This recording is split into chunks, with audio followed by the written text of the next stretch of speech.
Yung mga sir, bali ito, magpapalit ako ng ng belt dito sa alternator ng alternator belt ng Revo. Yan kasi nag-iingay na siya eh. Yan, maluwag na yung sagad na rin yun sa higpit mga sir, pero minsan nag-iingay, may time na nag-iingay. Tapos yan, kahit sagad na siya, maluwag pa rin siya, malambot na.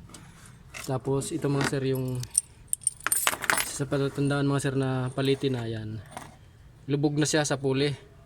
Yan, kita nyo ba yan mga sir? Yan, ito, lubog na siya sa puli. Dito sa puli ng alternator, lubog na rin. Tapos ito sa tawag dito, yan, basta dyan, lubog na rin siya dyan sa puli na yan. Tapos sinilip ko na rin ito mga sir, may mga biyak-biyak na rin dito sa belt.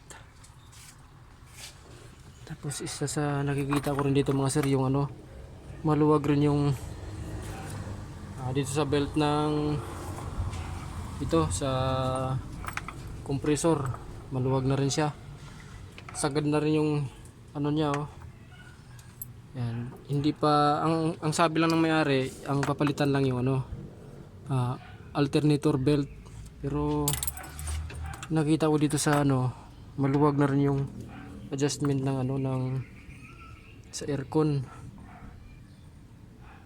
Yan. Pero i-check ko yan mamaya mga sir, kasi makapal pa yung sa yung parang bago pa yung belt ng aircon eh.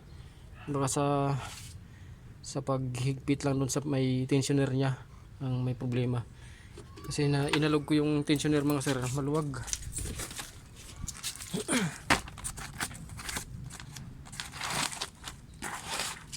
Yan. Ito mga sir, sinilip ko kasi ito kanina. Yan nakita nyo mga sir. Yan yan. Umaalog yung tensioner pulley niya. Pero hindi pa naman sasagad dito sa pinaka baba mga sir eh. Yan, pag pinahigpitan kasi yan, dapat bababa yan itong tensioner. Habang pinipihit ito, bababa to para humihigpit itong belt. Yan, para matanggal din yung mga sir, itong belt ng alternator. Dapat tanggalin mo na tong dalawang belt, itong sa compressor at saka itong sa power steering. Dapat matanggal yan para matanggal tong belt ng mailabas yung belt ng alternator. Yan, dito lang yan sir, ito yung luluwagan yan, ito. Tapos yung sa power steering nandun sa taas mga sir, yung adjuster niya para maluwagan yung belt ng power steering, para matanggal yung belt. Tapos ito mga sir, may nasilip din ako dito mga sir. Ayan,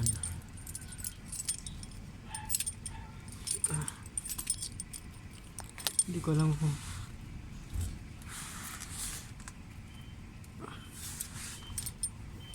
dumi lang pala. Akala ko mga sir yung akala ko nabiyak yung dumi lang pala. Akala ko naputol eh.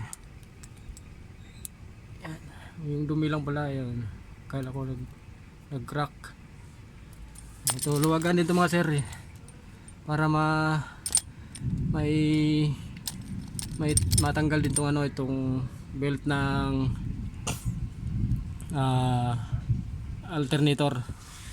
Tapos isa basihan mga sir na kailangan ng palitan yung belt ng alternator, kasi sagad na rin doon pero maluwag pa siya. Isa sa palatandaan mga sir, pag nag-start ka, start natin mga sir.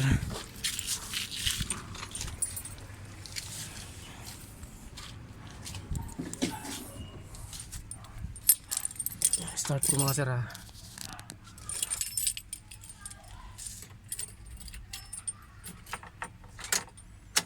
Yan, nakapark, matik kasi ito mga sir. Start ko mga sir. Yan, hindi agad nawawala mga sir yung battery indicator kahit naka-start na yung ano, yung ayan naandar na yung mga sir yung sasakyan, pero yung battery indicator nakailaw pa rin. Isa yan sa palatandaan mga sir na may problema sa, kung hindi alternator may problema mga sir, maluwag yung belt pagka ganyan. I-rev ko mga sir, saka siya mawawala yung battery indicator.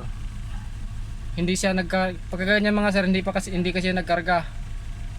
Yan, i-rev ko mga sir, saka yan mawawala.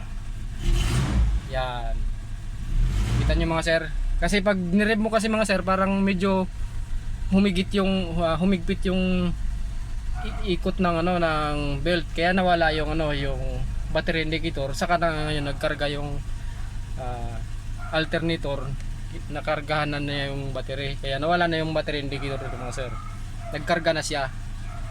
Yan. Isa yun sa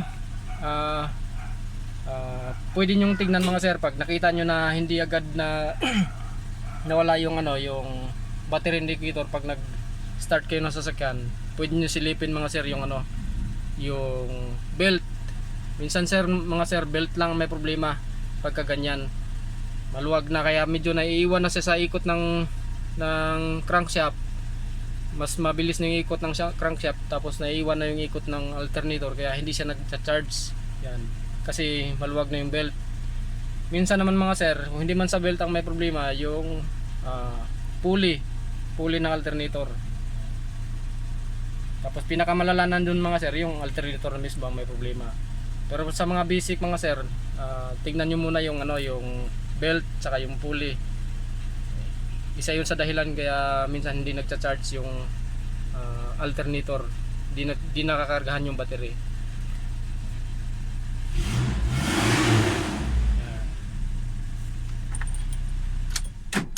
Na natin mga sir para ano malamig yung pagtanggal ko dun sa ano sa belt, kasi dadalhin ko yung belt mga sir sa auto supply para may sample. Tanggalin ko muna yun mga sir.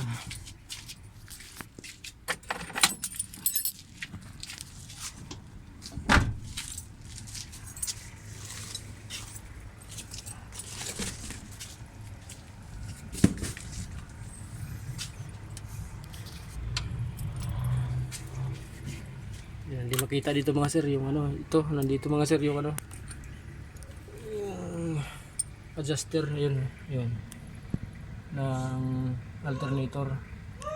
Yung kung nakita nyo dyan mga sir, yan mga sir, kita nyo ba dyan mga sir, yan yung luluwagan natin mga sir, kasi para matanggal yung ano belt.